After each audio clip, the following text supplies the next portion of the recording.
El modelo de Thomson explicaba, relacionaba ya la materia con las cargas eléctricas, con la electricidad. Pero había ciertos fenómenos, que no podía explicar del todo. Thomson tenía alumnos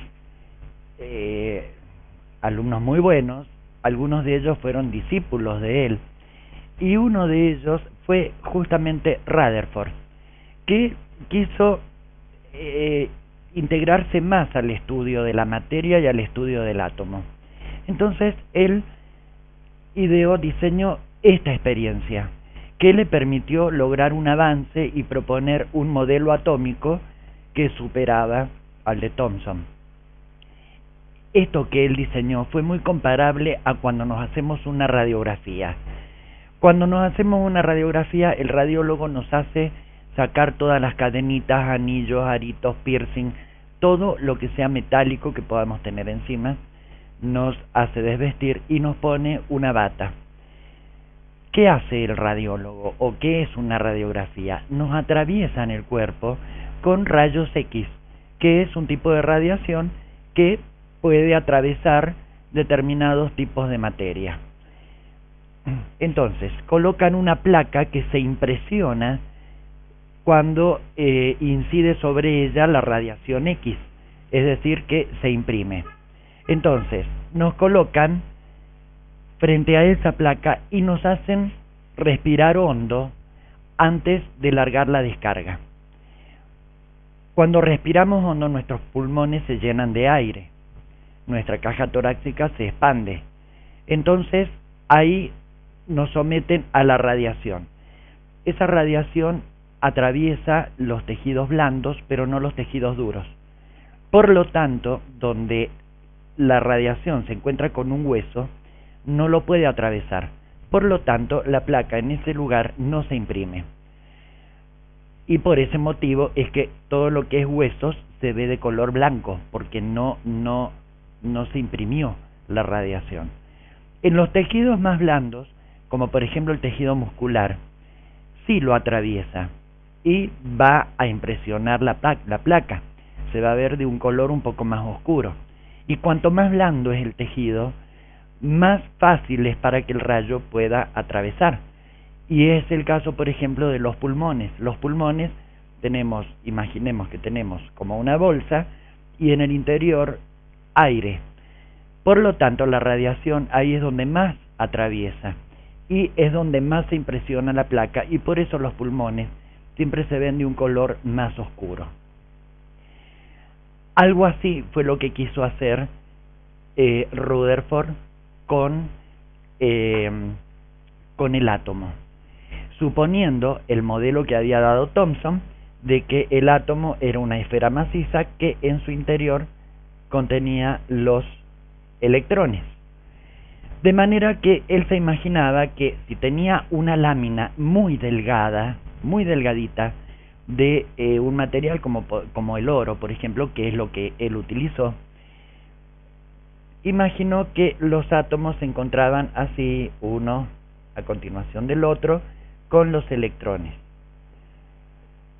Él no utilizaba rayos X porque los rayos X no atraviesan la lámina de oro.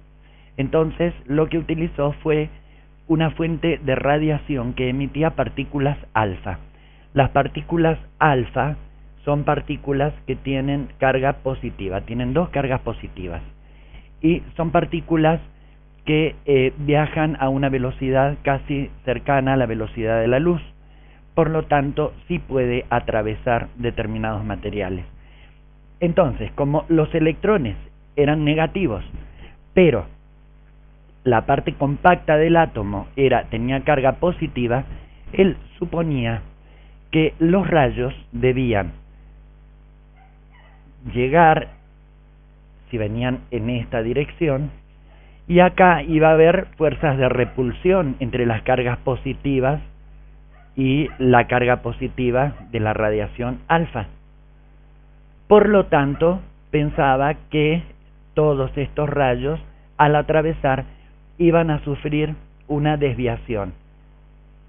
Entonces, si él colocaba una placa alrededor, podía ver todo lo que se desviara de ese rayo. Entonces, acá en el interior, esto era una cámara de plomo, que el plomo impedía que la radiación salga, pero dejaba esta ventanita que vemos acá, a través de la cual tenía el material radiactivo en el interior, y a través de esa ventanita salía el haz en forma rectilínea. Salía de esta manera que les voy a dibujar yo ahora, e impactaban con la placa, bien de manera rectilínea y en esta dirección. Al impactar con la placa, él no encontró lo que esperaba. Al impactar con la placa, él observó que la mayoría de los rayos, la mayor parte, seguían de largo, y en este sector era donde tenía la mayor cantidad de impactos. Algunos rayos, pero mucho menos cantidad, sí sufrían una desviación en diferentes ángulos. Algunos se desviaban poco, otros se desviaban más, en todas las direcciones. Pero la mayoría seguían de largo, como si atravesaran espacios huecos. Y una cantidad muchísimo menor, mucho menor, pegaba en la placa, en la lámina de oro, y rebotaba. Pegaban y rebotaban.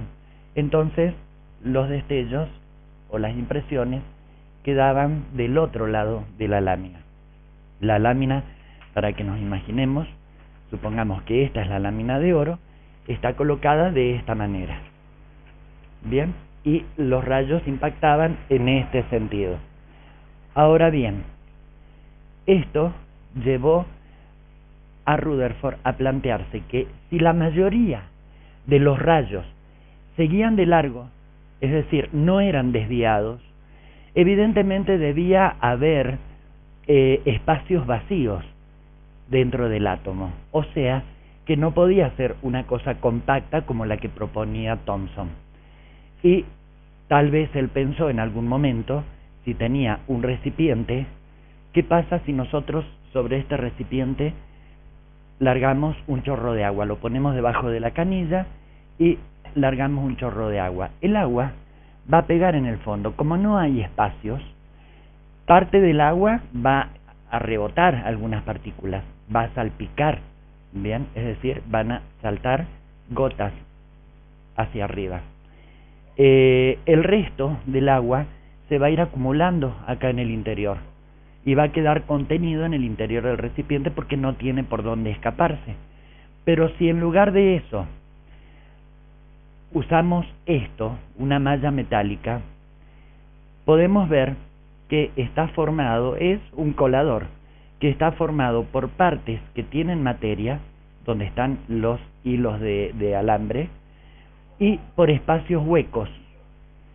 Si nosotros hacemos esta misma experiencia de largarle un chorro de agua, vamos a ver que la mayor parte del agua va a seguir de largo. Ahora, algunas moléculas de agua cuando pasen van a ser un poco desviadas. Si el chorro es rectilíneo, la mayor parte va a seguir de largo. Una pequeña parte van a ser desviadas algunas gotitas. Bien, y hay otras que van a pegar directamente en el alambre y esas van a rebotar esas partículas. Van a rebotar hacia arriba, es decir, va a salpicar. Y esas son las partículas que choquen directamente con el metal.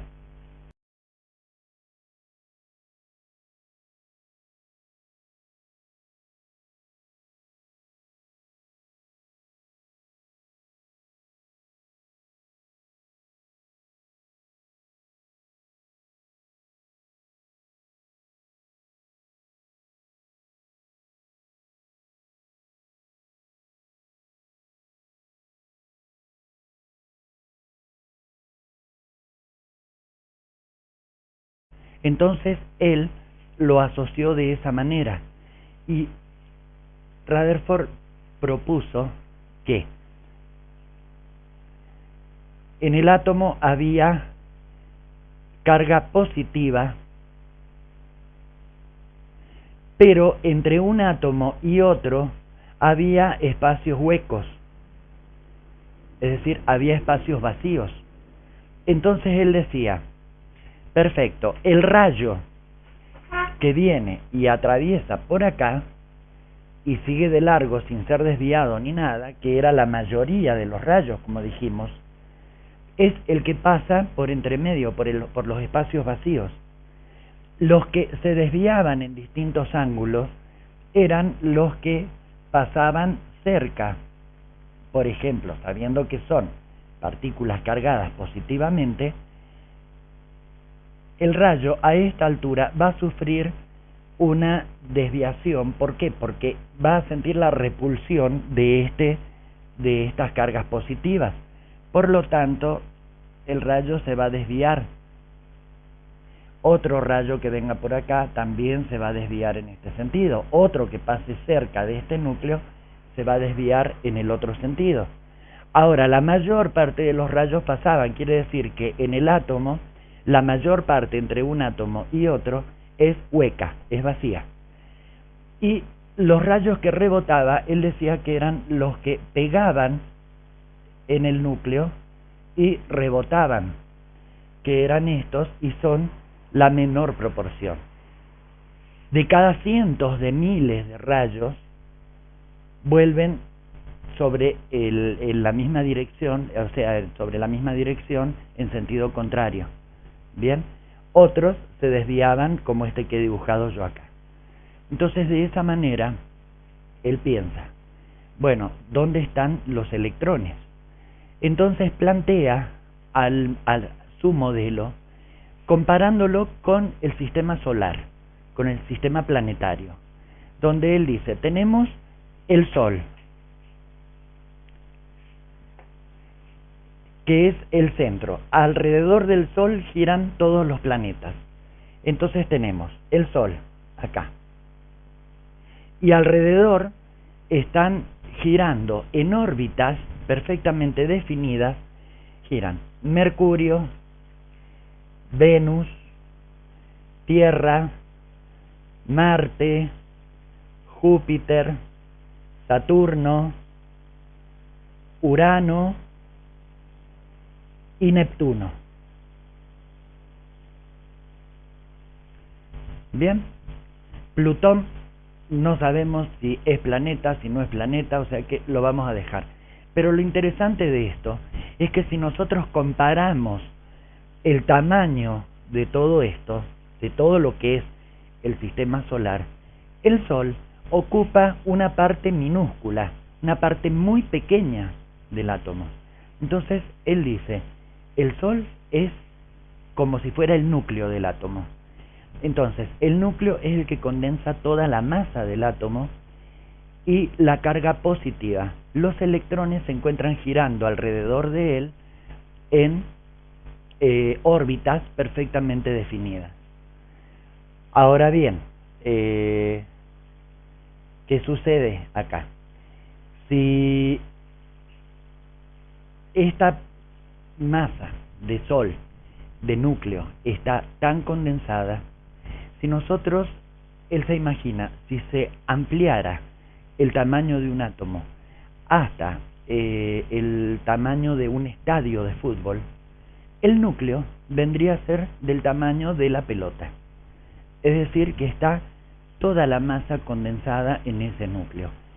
Por eso es que los rayos, la mayor parte de los rayos alfa, podían atravesar. Bien, este sería el modelo atómico que plantea Rutherford, y Rutherford es quien descubre el protón, porque dice, no es como decía Thomson, que es una esfera positiva con los electrones incrustados, sino que hay una separación de cargas. Entonces, de esa manera, Rutherford descubre una partícula que tiene la misma intensidad de carga que el electrón, pero signo contrario, es decir, una partícula positiva, a la que Rutherford denominó protón. Y es, en definitiva, quien descubre el protón, que luego, poco tiempo después, es mediante los trabajos de Goldstein, trabajando con los rayos canales, que verifica que realmente existe el protón. Con pocos años después, 1930, Chadwick descubre el neutrón, que es la otra partícula. Había suposiciones de que existía una partícula que no tuviera masa, que no tuviera carga, pero que sí tuviera masa. Entonces, ¿esto por qué? Porque se observaba en el caso del helio. No coincidía su masa con la cantidad de protones, tenía 2 protones en el núcleo, pero su masa era 4. Bien, entonces hubieron muchas suposiciones. Por ejemplo, que en el núcleo había 4 protones y 2 electrones. Bien, al unir esos 2 protones con 2 electrones, se transformaban en una partícula neutra y que tenía masa. La masa de esta partícula que descubrió Rutherford, que es el protón, es 1836 veces mayor que la masa del electrón. Es decir, que si lo relacionamos en términos de peso, el electrón es 1836 veces más liviano que el protón. Por lo tanto, es tan grande la diferencia que se considera que como que el electrón no tuviera masa, es decir, se la considera despreciable.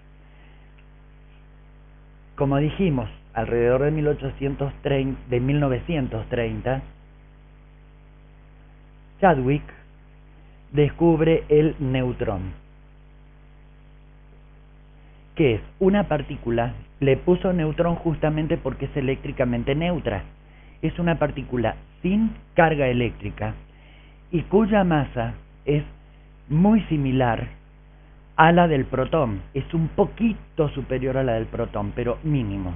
Entonces se considera como que el protón y el neutrón tienen la misma masa, una masa unitaria, que le vamos a dar el valor 1 por ahora. Bien, entonces, ¿qué teníamos? El protón, el electrón, que era lo que ya se conocía, y ahora Chadwick descubre el neutrón. Imaginemos, porque esto no es tan así. Ya más adelante en el curso de química general vamos a ver bien lo que es un neutrón. Pero podemos imaginarlo para poder entender otros parámetros que surgen del modelo atómico de Rutherford, que el protón tiene carga. La carga del protón dijimos que es positiva. La carga del electrón tiene el mismo valor numérico pero distinto signo, es decir, es negativa. Bien, en cuanto a la masa de estas partículas subatómicas, el protón decimos que tiene una masa 1836 veces mayor que el electrón y se le da el valor 1. Se le da la unidad. El electrón, como es tiene una masa tan inferior a la del protón, se la considera despreciable. Entonces se dice que la masa del electrón es 0. El neutrón, si nosotros lo asociáramos con la unión de un protón y un electrón, la carga se anularía. Tenemos una carga positiva y una carga negativa, me daría una carga 0, o sea que podríamos suponer que el neutrón proviene de la unión de un protón y un electrón. Y en cuanto a la masa, también tenemos coincidencia, porque el neutrón tiene casi la misma masa del protón, es decir, 1. Por lo tanto, podemos considerar que quienes dan masa al átomo y por lo tanto peso son los protones y los neutrones, no así los electrones. Entonces, en definitiva, el modelo atómico de Rutherford supone un núcleo cargado positivamente y que tiene tantos protones como electrones va a tener girando alrededor en órbitas perfectamente definidas. La misma cantidad para que la suma de protones y electrones me dieran el valor 0, es decir, carga 0. Ahora, el número de protones que están presentes en el núcleo es lo que se lo definió como número atómico y se le asignó la letra Z mayúscula. Entonces, se define número atómico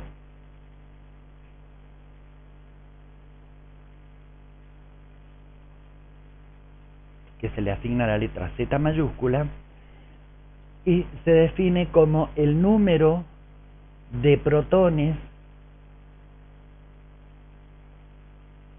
existentes o presentes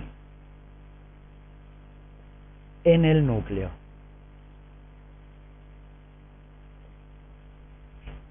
Eso es el número atómico y es muy importante porque el número atómico es lo que me caracteriza a cada elemento químico. Por ejemplo, el átomo de hidrógeno, todos los átomos del elemento hidrógeno tienen un solo protón en el núcleo y por lo tanto van a tener un electrón girando alrededor. Helio, por ejemplo, tiene en el núcleo 2 protones. Por lo tanto, todos los átomos que existen en la naturaleza que tienen 2 protones en el núcleo son átomos del elemento helio. Cuando lleguemos a tabla periódica vamos a ver la aplicación del número atómico. Los elementos están ordenados en la tabla periódica en base a su número atómico creciente. Ahora bien, en el átomo dijimos que en el núcleo tenemos protones y tenemos neutrones. Los neutrones no influyen en la carga, pero sí en la masa del átomo, es decir, en el peso. Entonces, ¿quién le da masa al átomo? Como dijimos, los protones y los neutrones, porque los electrones se considera que su masa es despreciable. Entonces de allí se define otro parámetro que es el número másico. Número másico. Número másico o número de masa. Y a este se le asigna la letra A mayúscula. ¿Bien? Y el número másico se define como el número de protones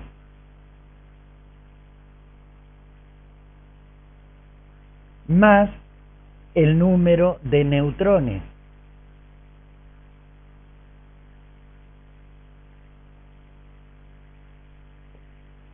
Es decir, que la masa del átomo está dada por la cantidad de protones y de neutrones. Entonces, si al número másico se le asigna la letra A, podemos decir que A es igual al número de protones. El número de protones lo habíamos definido como número atómico, es decir, como Z. Si al número de neutrones le asignamos la N mayúscula, nos va a quedar esta ecuación, que A es igual a Z más N, es decir, el número másico es igual al número de protones más el número de neutrones. Y con esta formulita vamos a empezar a trabajar bastante ahora que vamos a ir avanzando en el estudio del átomo, en los modelos del átomo, y nos van a ayudar mucho para comprender cuál es la configuración final de un átomo. El modelo de Rutherford es muy avanzado, explicaba muchos fenómenos que no se podían explicar con los modelos atómicos anteriores, pero tenía una falencia que era muy importante. ¿Cuál era? Si el electrón está girando alrededor del núcleo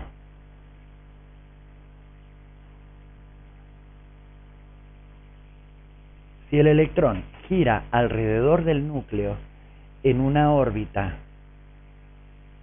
definida, es una carga eléctrica que está en movimiento. Por lo tanto, si está en movimiento, debe perder energía.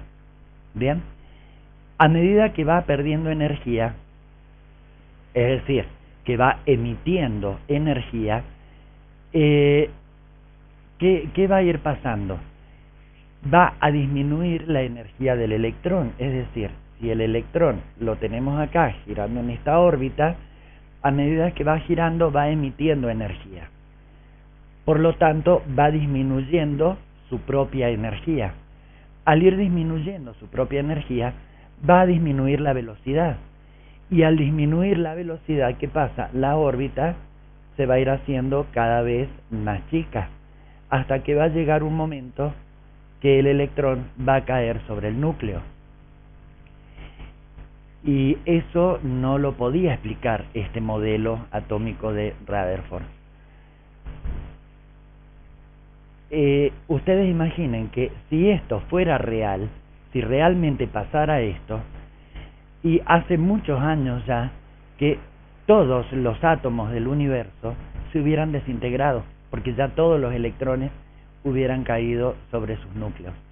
Por lo tanto, este modelo, si bien era muy bueno y explicaba muchos fenómenos, pero le faltaba algún detallito.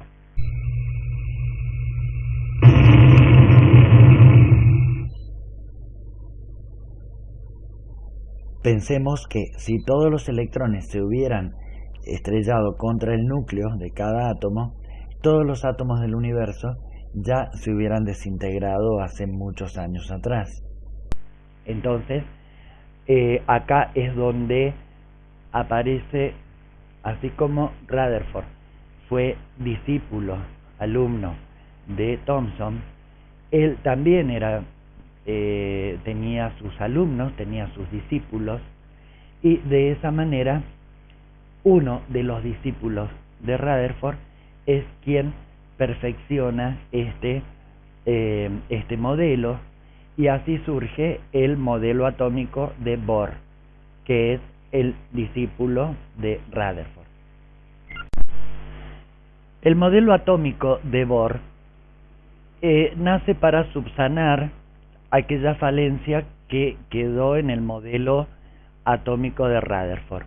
Niels Bohr fue discípulo de Rutherford y se basó en los estudios de Planck, que llegó a la conclusión que cualquier partícula en movimiento, ya sea un electrón, un átomo o una molécula, emite energía. Al estar en movimiento, emite energía en una cantidad discreta a la que llamó cuanto. ¿Qué quiere decir una cantidad discreta? Que es una cantidad definida. Y recibió el nombre, como dijimos, de cuanto. Bohr conservó el modelo atómico de Rutherford, el modelo planetario, y lo que él planteaba es que existía un núcleo, y que en ese núcleo es donde se encontraban los protones y los neutrones. Entonces, un núcleo donde teníamos los protones y los neutrones. Los protones sabemos que tienen carga positiva, y sabemos también que las cargas del mismo signo se repelen. Por lo tanto, la función que cumplen los neutrones en el núcleo es como aislar a esas cargas positivas, a esos protones, aislándolas de manera tal que desaparecen esas fuerzas de repulsión, y eso es lo que permite que estén tan compactas esas partículas subatómicas en el interior del núcleo. Es decir, que los neutrones vendrían a hacer como la función de pegamento entre los protones. decía que los electrones giraban en un número limitado de órbitas estables. ¿Qué quiere decir órbitas estables? Que si las órbitas son estables, los electrones no emiten energía en su movimiento. Van circulando como si fuera por especies de rieles, por llamarlo de alguna manera. Entonces, de esa manera, no emiten energía, por lo tanto, no van a perder su velocidad y no van a terminar cayendo sobre el núcleo. La absorción y emisión que proponía Bohr decía que los electrones giraban en órbitas circulares, órbitas estables alrededor del núcleo. Nosotros vamos a hacer una representación. Estas serían las órbitas por donde circulan los electrones. Estos serían la representación de los electrones en esas órbitas estables. Dijimos que una órbita estable significa que no emite energía mientras el electrón esté en su órbita. Ahora, para un electrón pasar de una órbita a una superior, es decir, a una más alejada del núcleo, para poder saltar hacia esta órbita, el electrón debe absorber energía que la va a absorber del medio externo. Entonces acá se produce una absorción de energía. Es decir, debe absorber un cuanto de energía para poder pasar a un nivel superior, a una órbita superior.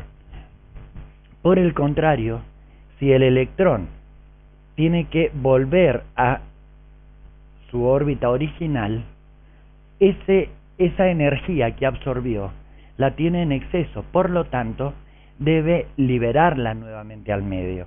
Entonces acá se produce la emisión de energía para poder volver a un nivel energético inferior. Bien, esa emisión de energía, si la realiza dentro del espectro visible, se va a observar la emisión de un color característico o, mejor todavía, un espectro de colores. Los postulados, a partir de ahora, sabemos que las órbitas son circulares y que dan toda la vuelta alrededor del núcleo, pero nosotros vamos a considerar solamente esto.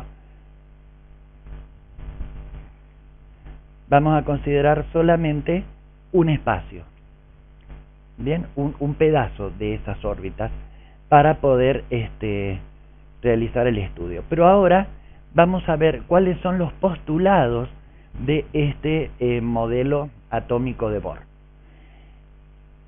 El primer postulado nos dice que el electrón gira alrededor del núcleo en capas u órbitas circulares y que cada órbita se llama nivel de energía. Entonces, capas u órbitas circulares y cada una de ellas se llama nivel de energía. Se les asigna letras. Entonces, si consideramos al núcleo formado por protones y neutrones, consideramos las distintas capas u órbitas circulares. Esta va a ser la capa número 1, la capa número 2, la capa número 3 y así sucesivamente a medida que nos alejamos del núcleo. Ahora bien, dijimos que se le asignan letras y esas letras son K, L, M, N y así siguiendo si tenemos más niveles. O sea, esto sería la capa N y así sucesivamente. El otro postulado nos dice que el número máximo de electrones en cada órbita es 2 por n al cuadrado. Ese es el número máximo de electrones que puede haber en cada una de esas órbitas o capas. Bien, donde n es el número de nivel. Si bien a los niveles o a las capas las designamos con letras, pero los numeramos, correspondiéndole el número 1 al que se encuentra más cerca del núcleo. Entonces tendremos así el nivel 1, nivel 2, nivel 3. De esta manera, si nos encontramos en este primer nivel, ¿cuántos electrones tendría? Y n vale 1, o sea que sería 2 por 1 al cuadrado, que es 2. Es decir que acá entrarían como máximo 2 electrones. Si pasamos al otro nivel, n pasa a ser 2. Entonces tendríamos 2 por 2, 2 al cuadrado, que es 4. Por 2, 8 electrones. Si pasamos al tercer nivel, n vale 3. Es decir que tendríamos 3 al cuadrado, que es 9, por 2. Es decir que acá como máximo 18 electrones. Y así se va calculando la cantidad máxima de electrones en cada nivel.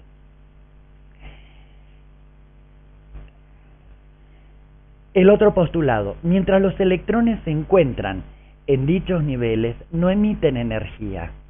Por ello se los llama niveles o estados estacionarios, como les decía al principio, mientras el electrón no salga de su nivel. Ya dijimos que para pasar a un nivel superior tiene que absorber energía, y para pasar a un nivel inferior debe liberar energía. Bien.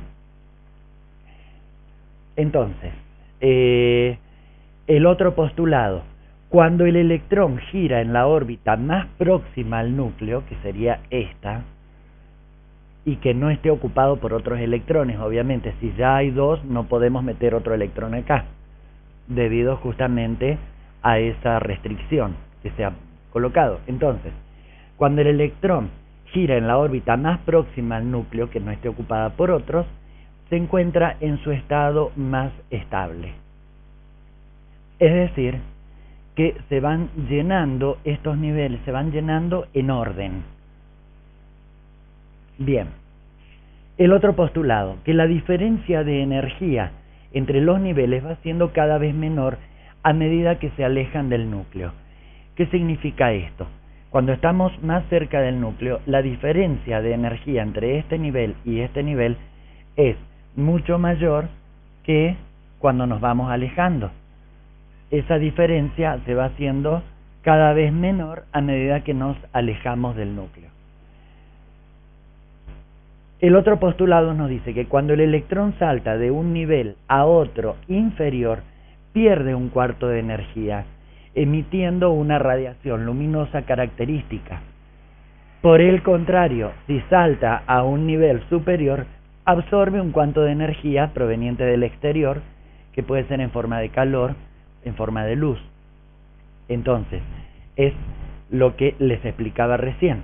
Si un electrón salta de este nivel al siguiente, para poder hacerlo debe tomar más energía. Entonces se produce una absorción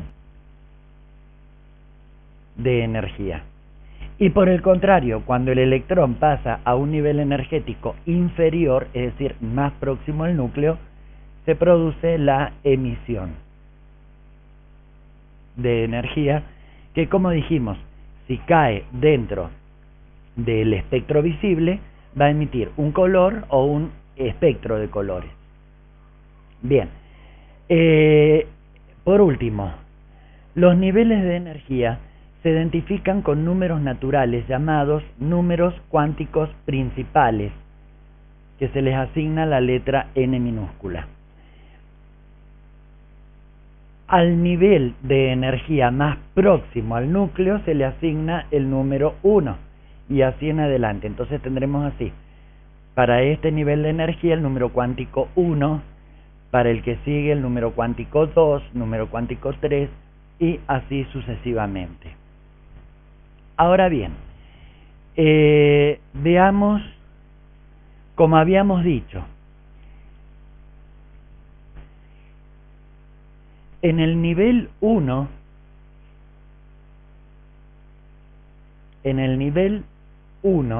es decir, n igual a 1, Aplicando esta formulita nos queda que como máximo vamos a tener 2 electrones. Para el nivel 2, es decir, n igual a 2, dijimos que vamos a tener 8 electrones como máximo. Para el nivel 3, vamos a tener como máximo 18 electrones. Para el nivel 4, es decir, si n vale 4, el número máximo de electrones en ese cuarto nivel va a ser 32 electrones. Y así podemos seguir calculando el número máximo de electrones en cada nivel. Bien, y los niveles de energía, que es algo que me estoy olvidando, es que van aumentando en esta dirección.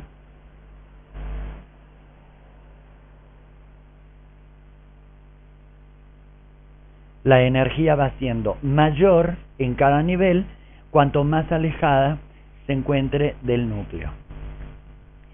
Este modelo nos permite realizar un mejor estudio de la materia y se aplica perfectamente para el caso de las uniones entre los elementos en las reacciones, en las ecuaciones químicas.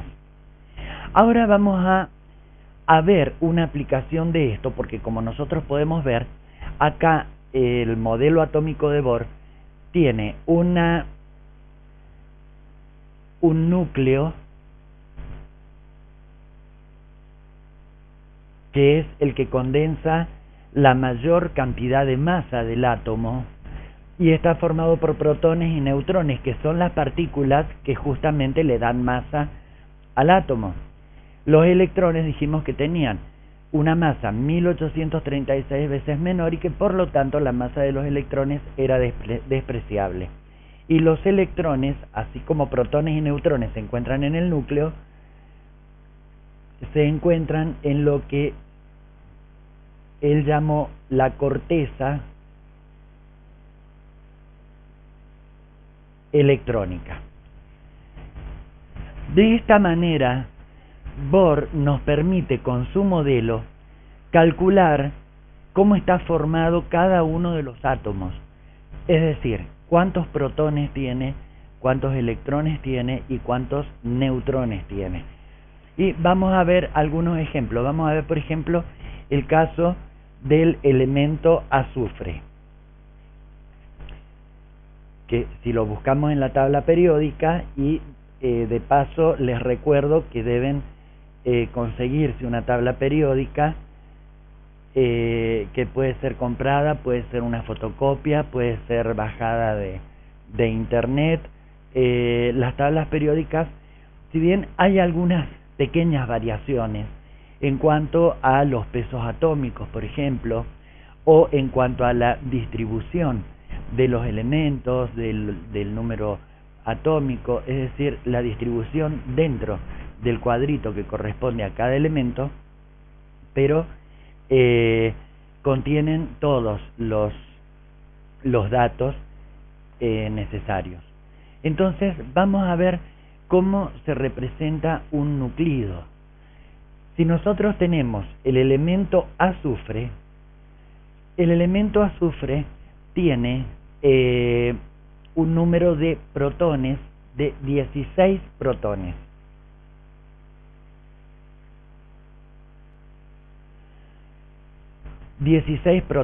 Y tiene un número másico.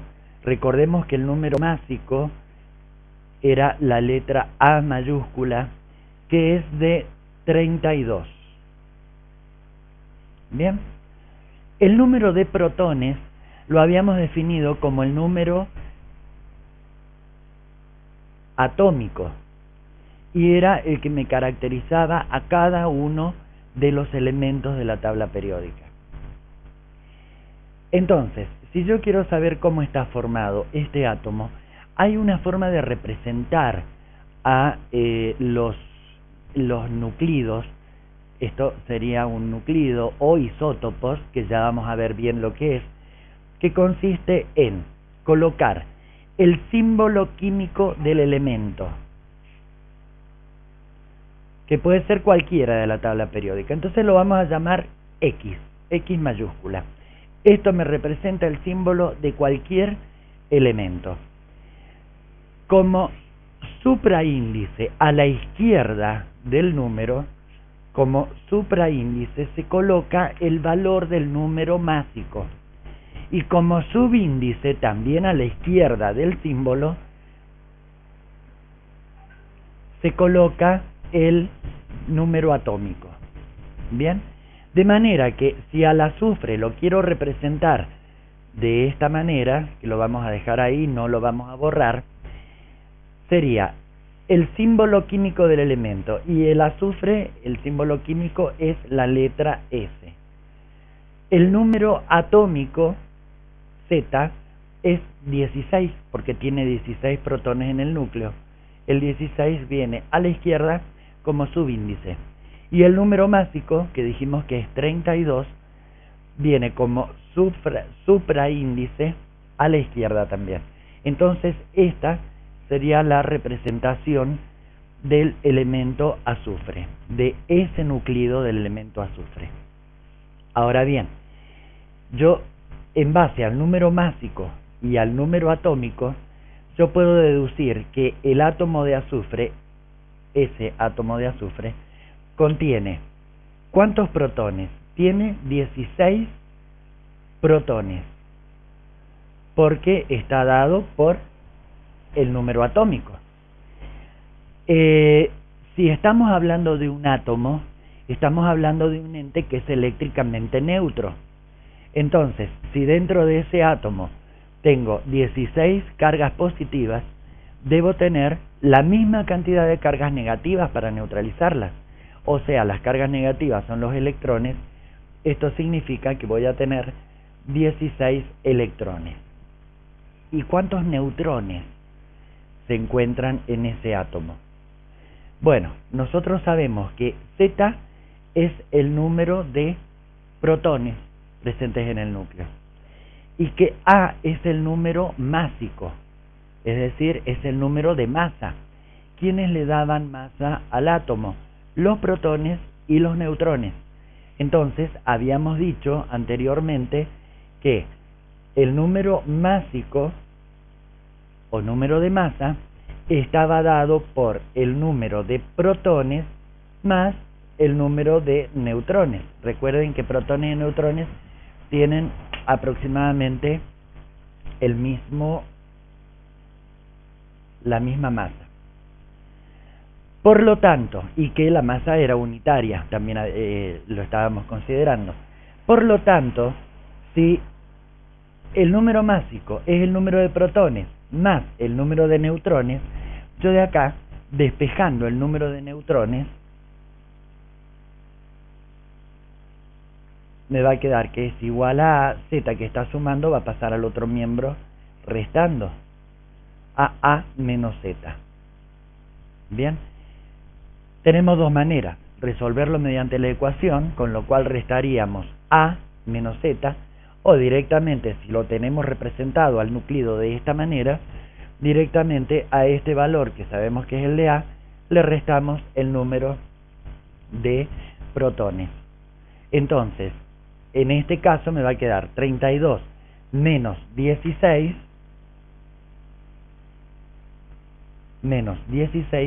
quiere decir que el número de neutrones para ese átomo es 16. Entonces, ese átomo está formado por 16 protones en el núcleo, 16 neutrones en el núcleo y 16 electrones en la corteza electrónica. Si queremos ver otro ejemplo, podemos ver, por ejemplo, el calcio. El elemento calcio tiene el número atómico del calcio es 20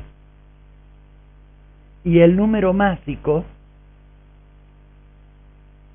es 40. Entonces, si yo quiero representar al calcio mediante esa representación tengo que X es el símbolo químico del elemento, el símbolo químico del calcio es Ca.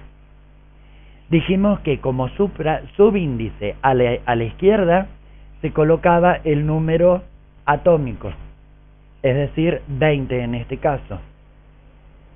Quiere decir que tenemos 20 protones en el núcleo. Y el número másico se colocaba como supraíndice a la izquierda, que era 40. Entonces, este átomo de calcio estará formado por 20 protones. 20 protones. Si estamos hablando de un átomo, estamos hablando de una especie neutra. Por lo tanto, el número de cargas positivas y negativas debe ser igual. Si tiene 20 protones, también tiene 20 electrones en la corteza electrónica. Pero en el núcleo tenemos protones y neutrones. ¿Cuántos neutrones vamos a tener? Si el número másico es 40 y el número atómico es 20, me quedaría 40 menos 20. O sea que tenemos también 20 neutrones. Podemos ver también, porque en ambos casos los números nos coinciden, los números de protones, de electrones y de neutrones, pero no siempre sucede. Podemos ver, por ejemplo, el caso del elemento yodo. El elemento yodo tiene un número atómico 53 y tiene un número másico 127. ¿Cómo lo representamos? El símbolo químico del yodo es una I latina. A la izquierda, como subíndice, el número atómico, 53. Como supraíndice, el número másico, 127. Significa que este átomo tiene cuántos protones, cuántos electrones y cuántos neutrones. Si el número atómico es 53, quiere decir que tiene 53 protones en el núcleo. Si es un átomo, es eléctricamente neutro, por lo tanto el número de electrones tiene que ser igual. Y el número de neutrones lo sacábamos por diferencia, es decir que tendríamos 127 menos 53, que nos da 74. Como vemos, no siempre el número de neutrones coincide con el número de protones y de electrones. ¿Está? A medida que aumenta el peso atómico, va a aumentar el número de protones en el núcleo y por lo tanto también aumenta el número de neutrones. Bien, bueno, y por último vamos a hablar de los isótopos.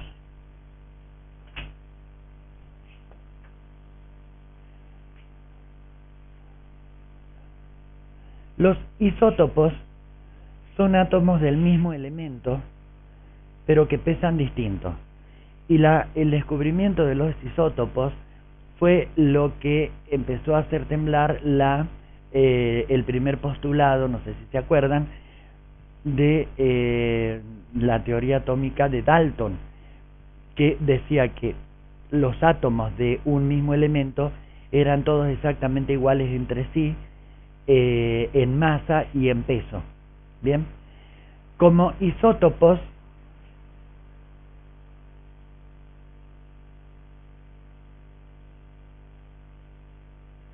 decimos que son átomos del mismo elemento, pero que pesan diferente. Entonces, vamos a analizar el caso del hidrógeno. Del hidrógeno, por ejemplo, tenemos 3 isótopos.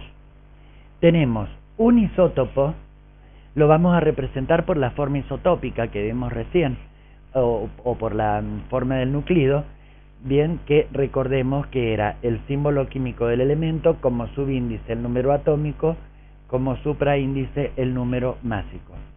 Entonces, de los isótopos del hidrógeno tenemos 3.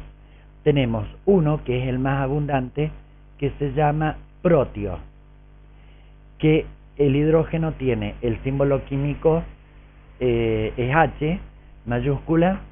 Como subíndice a la izquierda colocamos su número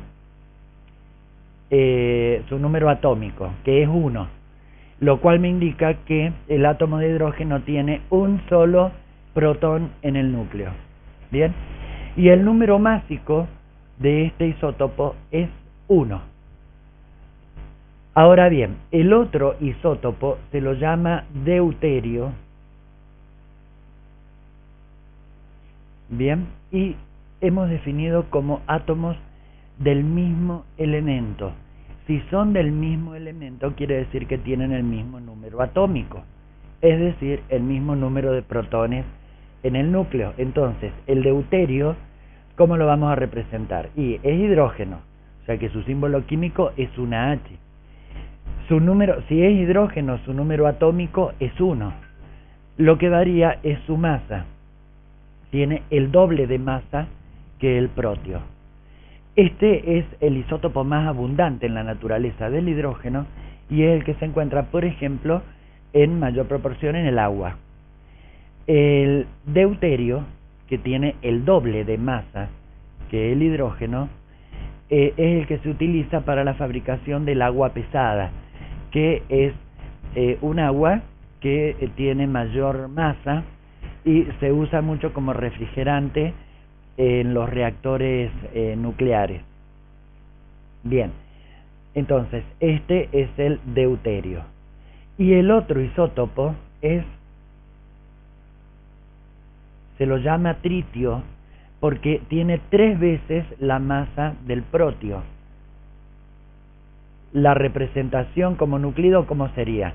Si es un átomo de hidrógeno, Z vale 1, su número atómico.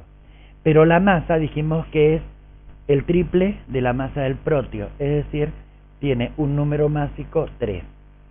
En base a lo que hemos visto recién, si decíamos que A es igual al número atómico, es decir, el número de protones menos el número de neutrones, el número másico lo conocemos en cada uno de los casos. El número atómico es el mismo.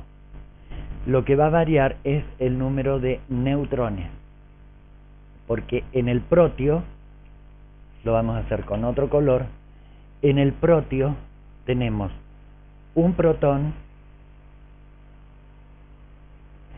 Si tenemos un protón y es un átomo, es neutro, por lo tanto tenemos un electrón. ¿Y cuántos neutrones tenemos?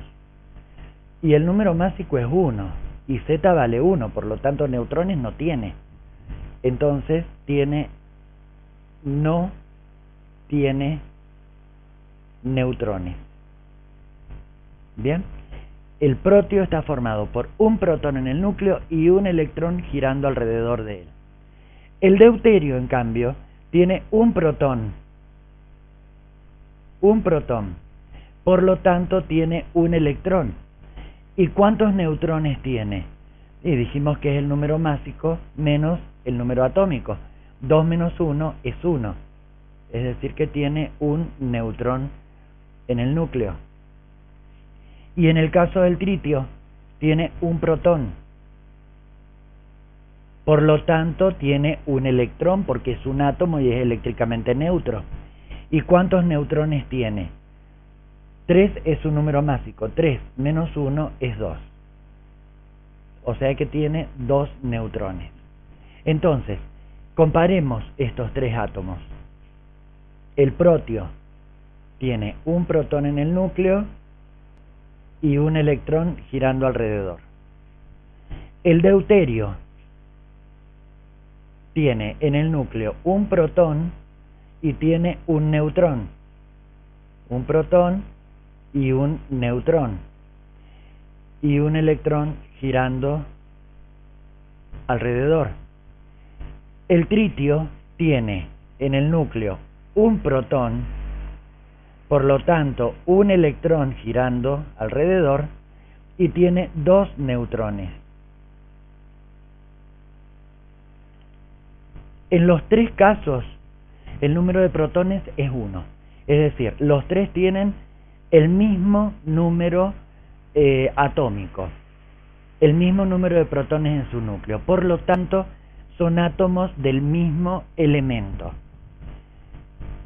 ¿Cuál es la diferencia entre uno y otro? Y la diferencia está en el número másico, en el número de masa.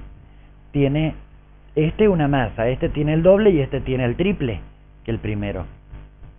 ¿Y en qué radica esa diferencia de masa? Justamente en el número de neutrones, que es lo que hemos marcado acá en la fórmula. Todos los elementos de la tabla periódica tienen isótopos. Bien, por lo tanto, no es como suponía Dalton, que todos los átomos de un mismo elemento eran exactamente iguales entre sí. Tienen distinta cantidad de neutrones, los distintos isótopos, y por lo tanto la masa va a ir variando.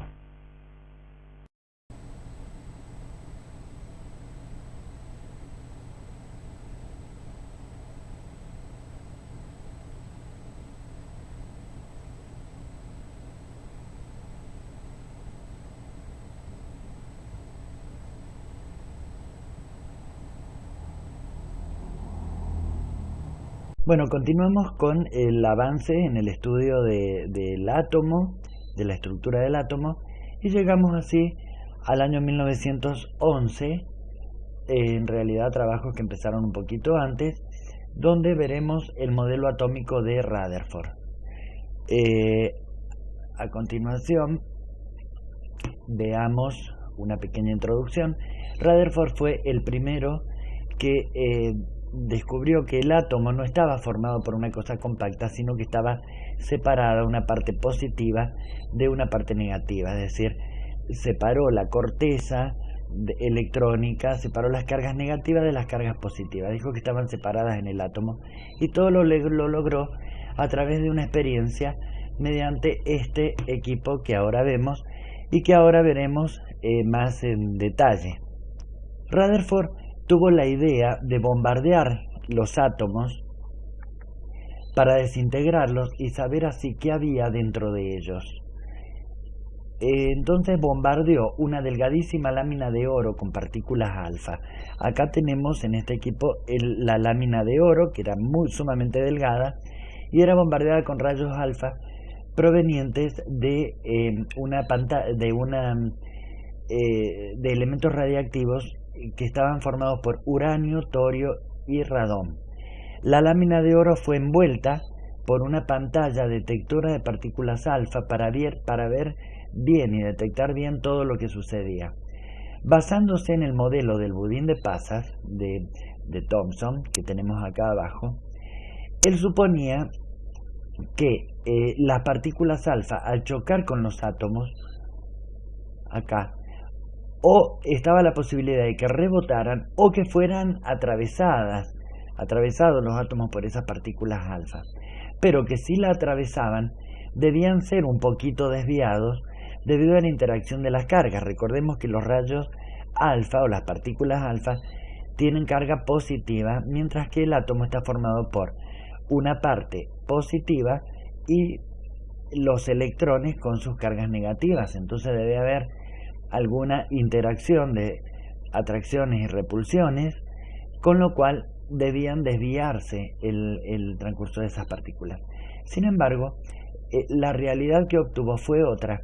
Él observó que la mayor parte de las partículas atravesaban, pero en forma totalmente inalterada, es decir, no sufrían ningún tipo de desviación.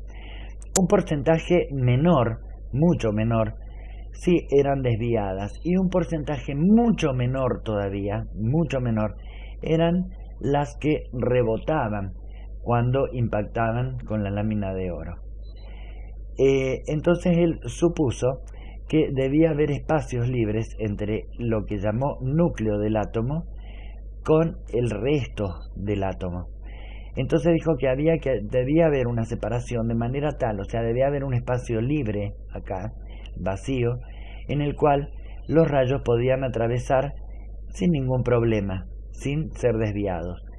Pero los que eran poco desviados, él suponía que, como eran cargas positivas, Al llegar al núcleo, que también debía tener carga positiva para que se produzca el rechazo, digamos, la repulsión, y eso hiciera que la partícula alfa tomara una desviación. Mientras que ese pequeño cuerpo que se encontraba en el centro debía tener masa, de manera tal que algunos rayos pegaban en él, chocaban con él y rebotaban. Bien, ahora, evidentemente esta partícula, esta parte central del átomo, debe ser suficientemente pequeña como para que la mayor parte de los rayos puedan pasar y sean pocos los desviados y menos aún los que rebotaban. Por lo tanto, Rutherford se dio cuenta que los átomos no pueden ser entonces una esfera maciza y compacta como lo propone Thomson, sino que debe haber una separación en las cargas. Esto lo podemos ver acá. Entre un átomo y otro debe haber una separación lo suficientemente grande, que queden espacios vacíos, y entre ellos ¿qué pasa? La masa del átomo debe ser más concentrada en un punto para que los espacios vacíos sean lo suficientemente grandes, y es por donde pasan las partículas alfa que no se desvían. Además, las partículas que rebotan son las que chocan con esa masa, como habíamos dicho. Y como son muy pocas las que rebotan, evidentemente la masa es muy pequeña en relación al tamaño del átomo. Y además deben concentrar, aparte de la masa, la carga positiva, de manera que cuando una partícula alfa pasa cerca de ellos, es repelida y por eso se desvía. Con todos estos estudios, en el año 1911, Rutherford propone el modelo nuclear del átomo,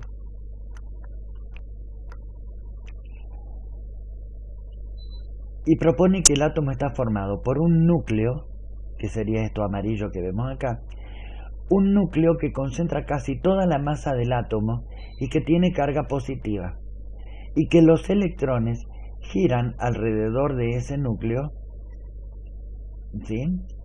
Giran en órbitas, de la misma manera o de forma comparativa a como los planetas giran alrededor del Sol. Es decir, él planteó un modelo planetario.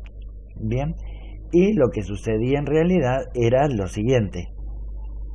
Rutherford llamó núcleo a esa parte central que dijimos que concentraba la masa del átomo, o la mayor parte de la masa del átomo, y la carga positiva, y los electrones girando, como podemos ver acá, alrededor de en órbitas alrededor de ese núcleo. A todo este espacio ocupado por los electrones y sus órbitas lo denominó corteza del átomo. Entonces teníamos así un núcleo positivo y la corteza del átomo cargada negativamente con los electrones. Con este y otros trabajos posteriores, Rutherford descubrió que en el núcleo de los átomos existen partículas positivas a las que llamó protones, que tienen el mismo valor de carga que los electrones, pero de signo contrario, y que tienen una masa casi 1840 veces mayor que la de los electrones.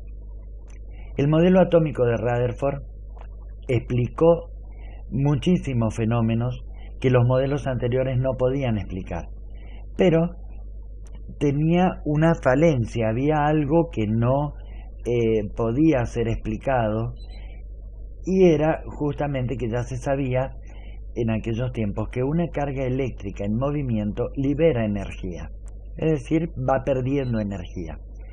Si el electrón gira alrededor del tiempo, debe perder energías porque es una carga eléctrica en movimiento, y al perder energía va perdiendo velocidad, con lo cual el electrón se irá frenando y por lo tanto se irá haciendo cada vez más chica su órbita, irá siendo cada vez más pequeña hasta llegar un momento en el que, debido a su poca velocidad y a la cercanía con el núcleo, que es de carga opuesta, será atraído por él y el electrón terminaría cayendo sobre el núcleo, más o menos de la manera que podemos representar de la siguiente manera.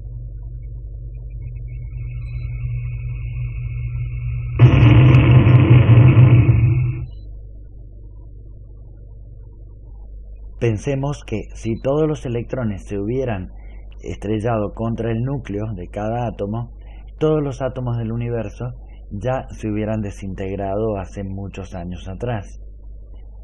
Es entonces cuando aparece Bohr en el año 1913 para dar una explicación a por qué el electrón no caía sobre el núcleo. Entonces vemos primero que nada una síntesis de los estudios de Niels Bohr.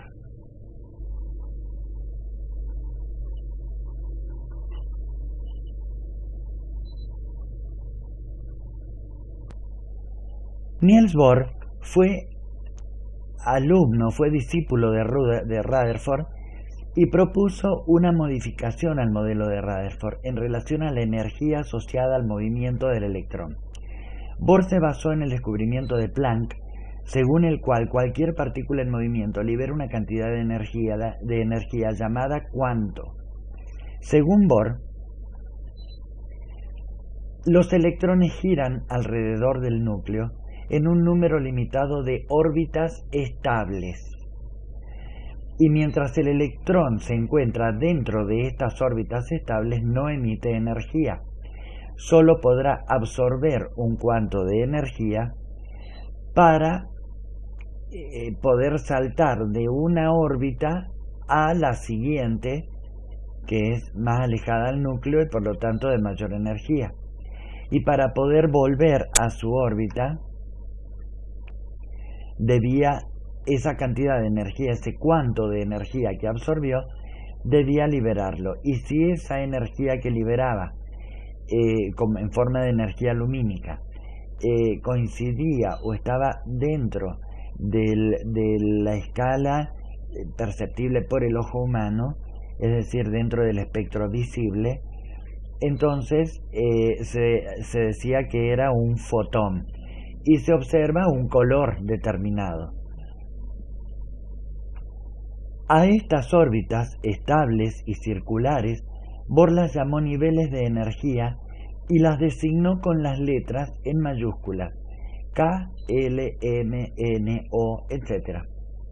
Los postulados del modelo atómico de Bohr son que el electrón gira alrededor del núcleo en órbitas circulares y estables llamadas capas, y esas capas son las que se les asigna los nombres con las letras mayúsculas en K, L, M, N, etc.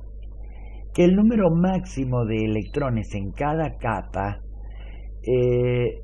o nivel de energía está dado por la fórmula 2n al cuadrado, donde n, como vemos, corresponde al nivel de energía, y son estos números que nos encontramos acá abajo. Es decir que no puede ser ilimitado el número de electrones que ingresa en cada capa, sino que está perfectamente definido. El tercer postulado dice que mientras los electrones se encuentren en su correspondiente nivel, en el que les corresponde, no emiten energía.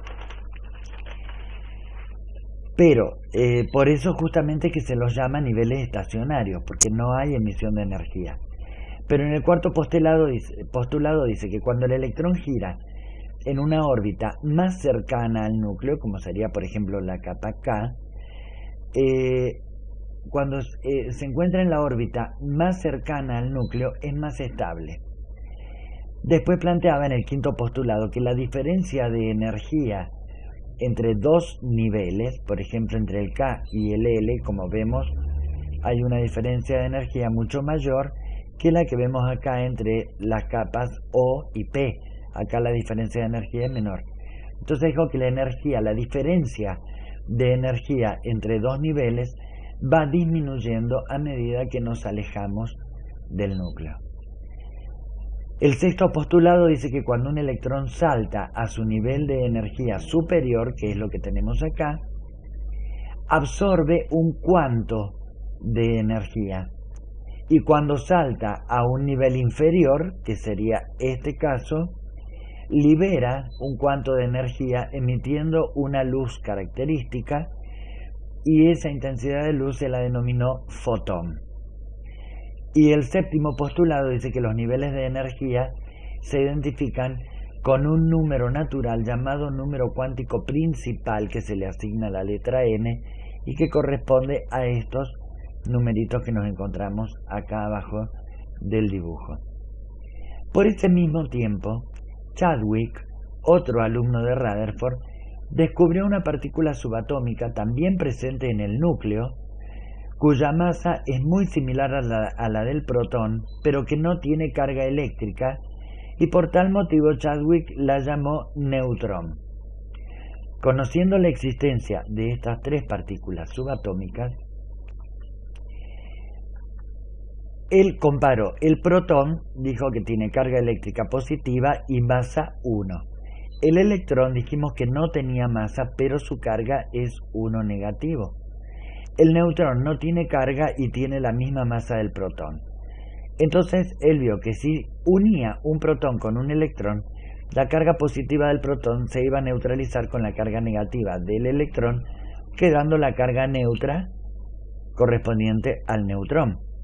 Y con respecto a la masa, si el protón tiene una masa de una unidad, mientras que el electrón, su masa es 1840 veces más chica, y por lo tanto es tan grande la diferencia que decimos que es despreciable y se considera que tiene masa cero. Por lo tanto, si unimos un protón con un electrón, la masa que va a tener esa partícula es 1. Tanto la masa de esa partícula como la carga corresponden justamente a la del neutrón. Bohr, en base a todos estos estudios y análisis, definió dos parámetros que son el número atómico y el número másico. Entonces definió como número atómico, esto sería la representación del átomo, y este es el núcleo. Dijimos que en el núcleo se encuentran los protones y los neutrones, que son los que aportan masa al átomo, y los electrones se encontrarían en la corteza distribuidos en distintas capas o niveles. Entonces definió al número atómico, que le asignó la letra Z mayúscula, como el número de protones presente en el núcleo del elemento. Si el átomo es eléctricamente neutro, quiere decir que el número de cargas positivas y de cargas negativas es el mismo. Por lo tanto, el número de electrones debe coincidir con el número de protones. Bien, matemáticamente sería que Z, número atómico, es igual a la cantidad de protones y es igual a la cantidad de electrones. El número atómico es lo que define a cada átomo de la tabla periódica y es el que rige cómo se va a ubicar cada elemento en la tabla periódica, como ya lo veremos muy pronto. El número másico viene de masa, y la masa está relacionada con el peso. Se le asignó la letra A para hablar del número másico o número de masa, y quienes dan masa al átomo, dijimos, son el protón y el neutrón, por lo tanto, y se encuentran en el núcleo. Por lo tanto, el número másico es la suma del número de protones más el número de neutrones. Ahora bien, el número de protones ya lo habíamos definido acá como Z, es decir, como el número atómico. Por lo tanto, el número másico es igual al número atómico más n, que sería el número de neutrones. De esta manera, el átomo quedaría representado de esta manera, donde X es lo que corresponde al símbolo químico de cada uno de los elementos. Entonces podemos representar a los distintos átomos por su símbolo químico y colocando a la izquierda del símbolo como supraíndice el número másico y como subíndice también a la izquierda el número atómico. Estos parámetros, como dijimos, figuran en la tabla periódica para cada uno de los elementos, y vamos a ver ahora cómo podemos usar todo esto. Si vemos, por ejemplo, el caso del elemento sodio, que en su núcleo tiene 11 protones y 12 neutrones, podemos saber cómo está formado ese átomo, y esto nos ayudará luego a comprender cómo se unen los átomos entre sí en las reacciones químicas para formar los compuestos químicos. Como dijimos, el átomo se representa de esta manera. Entonces, si estamos hablando del elemento sodio, X será reemplazado por el símbolo químico del sodio, que es Na. Como supraíndice a la izquierda irá el número másico. ¿Y el número másico qué es? Es el número de protones más el número de electrones, que es 23. Mientras que como subíndice irá Z, el número atómico, que es el número de protones, por lo tanto es 11. La cantidad de electrones y cómo irán repartidos en los distintos niveles va a estar dada por la cantidad de protones. Si es un átomo neutro y tiene 11 protones, es decir, 11 cargas positivas, deberá tener 11 cargas negativas, es decir, 11 electrones, para poder ser neutro. Por lo tanto, el número de electrones va a ser 11. ¿Y cómo se van a distribuir esos electrones en los distintos niveles energéticos? Recordemos que el número de electrones permitidos por cada nivel estaba dado por la fórmula que habíamos mencionado recién, 2 por n al cuadrado, donde n corresponde al nivel de energía. Entonces, en nuestro primer nivel de energía para el átomo de sodio, n vale 1. Si n vale 1, el número máximo de electrones va a ser igual a 2 por n a la 2 al cuadrado, es decir, 2 por 1 al cuadrado. Este cálculo nos va a dar 2. Por lo tanto, en este primer nivel caben como máximo 2 electrones. No pueden entrar más de esos. Nosotros tenemos que ubicar 11 electrones y hemos ubicado 2 en el primer nivel. Por lo tanto, me estarían faltando 9 electrones más. Pasamos al segundo nivel, al nivel n igual a 2.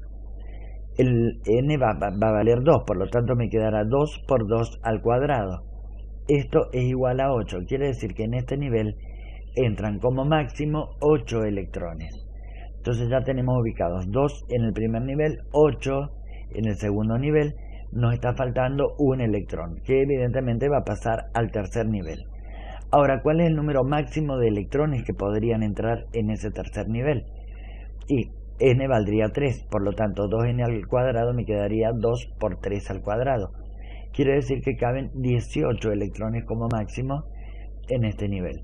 Pero como es solamente 1 el electrón que nos queda, se ubica perfectamente en ese nivel, quedando así el átomo formado por 11 protones y 12 neutrones en el núcleo y por los 11 electrones en lo que sería su corteza. Y así se van llenando los niveles de energía con los electrones para otros átomos. Ahora, al continuar con el estudio, el avance de la ciencia en el estudio de la materia, se descubre que hay átomos, que todos los átomos de un elemento poseen el mismo número de protones. Es decir, que Z, número atómico, es lo que me identifica a cada elemento, es como si fuera el DNI de cada elemento. Entonces todos los átomos del mismo elemento tienen el mismo Z. Si un átomo tiene un Z diferente, un número atómico diferente, quiere decir que corresponde al átomo de otro elemento. Pero lo que sí podía variar en el núcleo es la cantidad de neutrones. Como habíamos dicho, protones y neutrones son los que le dan masa al átomo. Por lo tanto, si se mantiene constante la cantidad de protones, pero variamos la cantidad de neutrones, obviamente va a variar el peso y por lo tanto la masa de ese átomo. Entonces, ahí se definen los isótopos. Recordemos que el prefijo iso quiere decir igual. ¿Y qué son los isótopos? Son átomos del mismo elemento que presentan el mismo número másico, el mismo número atómico, pero distinto número másico. Es decir, que difieren en el número de neutrones presentes en el núcleo. Analicemos esto. Si son átomos del mismo elemento, quiere decir que deben tener el mismo número atómico, el mismo Z. Bien. Si cambia el número másico, y sabemos que el número másico es el número de protones más el número de neutrones, que el número de protones sigue siendo el mismo, evidentemente el que tiene que cambiar es el número de neutrones. Bien, por lo tanto difieren en la cantidad de neutrones. Veamos como ejemplo los isótopos del átomo de hidrógeno. El hidrógeno tiene 3 isótopos, que son protio, deuterio y tritio. Como los 3 átomos pertenecen al mismo elemento, al elemento hidrógeno, cuyo número atómico es 1, los 3 isótopos, como vemos, van a tener el número atómico 1. Lo único que varía de uno a otro es el número másico. Bien, analicemos. El protio tiene un solo protón en el núcleo, por lo tanto va a tener un electrón girando alrededor. El electrón no aporta masa, pero el protón sí, y este isótopo tiene una unidad de masa, que es la que corresponde al protón. Por lo tanto, podemos decir que este átomo está formado por un protón y un electrón girando alrededor. No contiene neutrones en el núcleo. En cambio, el deuterio sigue teniendo Z1, es decir, un protón en el núcleo, por lo tanto, una unidad de masa. Pero el número másico me está diciendo que tiene 2 unidades, por lo tanto, será una aportada por el protón y deberá tener un neutrón para poder llegar a esas 2 unidades de masa.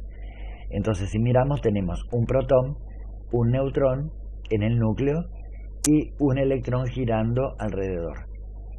El otro isótopo es el tritio, donde Z obviamente sigue siendo 1, es decir, un protón tiene una unidad de masa, pero el número másico me está hablando de 3 unidades de masa. Por lo tanto, este isótopo debe contener 2 isótopos para llegar a esta magnitud, a esta medida. Entonces, el tritio está formado por un protón, 2 neutrones en el núcleo y un electrón girando en torno a él.